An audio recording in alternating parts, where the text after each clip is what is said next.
நற்செய்தி வாசகம். லூக்கா எழுதிய நற்செய்தி 11ஆம் அதிகாரம். ஆண்டவரின் உயிருள்ள வார்த்தைகள் 29 32 முடிய. மக்கள் வந்து கூட கூட இயேசு கூறியது, இந்த தீய தலைமுறையினர் அடையாளம் கேட்கின்றனர்.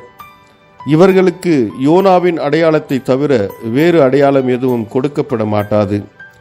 யோனா நினைவே மக்களுக்கு அடையாளமாய் இருந்ததை போன்று மானிட மகனும் இந்த தலைமுறையினருக்கு அடையாளமாய் இருப்பார்.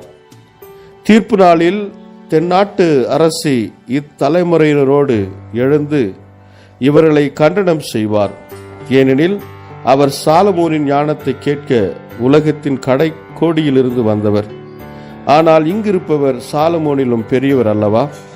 தீர்ப்பு நாளில் நினைவே மக்கள் இத்தலைமுறையினரோடு எழுந்து இவர்களை கண்டனம் செய்வார்கள்.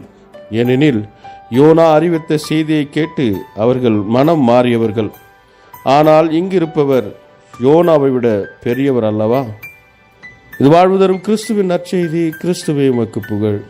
ಲೂಕಾ ಅಧ್ಯಾಯ 11 ವಚನ 29ರಿಂದ 32ರವರೆಗೆ.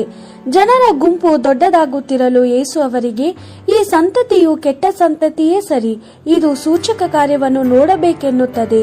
ಆದರೆ ಯೋನಾನನ ಜೀವಿತದಲ್ಲದ ಸೂಚಕ ಕಾರ್ಯದ ಹೊರತು ಬೇರೆ ಯಾವುದೂ ಇದಕ್ಕೆ ದೊರೆಯುವುದಿಲ್ಲ.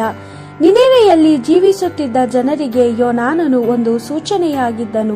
ಅದೇ ರೀತಿಯಲ್ಲಿ ಈ ಕಾಲದ ಜನರಿಗೆ ಮನುಷ್ಯಕುಮಾರನು ಸೂಚನೆಯಾಗಿದ್ದಾನೆ. ನ್ಯಾಯ ತೀರ್ಪಿನ ದಿನದಲ್ಲಿ ದಕ್ಷಿಣ ದೇಶದ ರಾಣಿಯು ಈ ಪೀಳಿಗೆಯವರೊಂದಿಗೆ ಎದ್ದು ನಿಂತು ಇವರನ್ನು ಅಪರಾಧಿಗಳೆಂದು ಹೇಳುವಳು. ಏಕೆಂದರೆ ಆ ರಾಣಿಯು ಬಹುದೂರದಿಂದ ಸೊಲೊಮೋನನ ಜ್ಞಾನ ಬೋಧನೆಯನ್ನು ಕೇಳಲು ಬಂದಳು. ಆದರೆ ನಾನು ನಿಮಗೆ ಹೇಳುವುದೇನೆಂದರೆ, ನಾನು ಸೊಲೊಮೋನಿಗಿಂತಲೂ ಹೆಚ್ಚಿನವನಾಗಿದ್ದೇನೆ. ನ್ಯಾಯ ತೀರ್ಪಿನ ದಿನದಲ್ಲಿ ನಿನೆವೆ ಪಟ್ಟಣದವರು ಈ ಸಂತತಿಗೆ ಎದುರಾಗಿ ನಿಂತು ಇವರನ್ನು ಅಪರಾಧಿಗಳೆಂದು ತೋರಿಸುವರು. ಏಕೆಂದರೆ ಅವರು ಪ್ರವಾದಿಯಾದ ಯೋನಾನನ ಬೋಧನೆಯನ್ನು ಕೇಳಿ ತಮ್ಮ ಪಾಪಗಳಿಗಾಗಿ ಪಶ್ಚಾತ್ತಾಪಪಟ್ಟು ದೇವರ ಕಡೆಗೆ ತಿರುಗಿಕೊಂಡರು. ಆದರೆ ನಾನು ಪ್ರವಾದಿ ಯೋನಾನಿಗಿಂತಲೂ ಹೆಚ್ಚಿನವನಾಗಿದ್ದೇನೆ. ದೇವರ ವಾಕ್ಯವಿದು. ದೇವರಿಗೆ ಕೃತಜ್ಞತೆ ಸಲ್ಲಲಿ. Gospel according to Luke chapter 11 verse 29 to 32. As the crowd increased, Jesus began to speak in this way.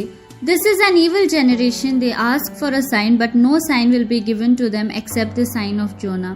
As Jonah became a sign for the people of Nineveh, so will the Son of Man be a sign for this generation.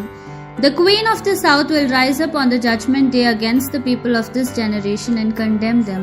For she came from the ends of the earth to hear the wisdom of Solomon. And there is someone greater than Solomon here. The men of Nineveh will rise up on the judgment day against the people of this generation and accuse them. For Jonah's preaching made them turn away from their sins. And there is someone greater than Jonah here.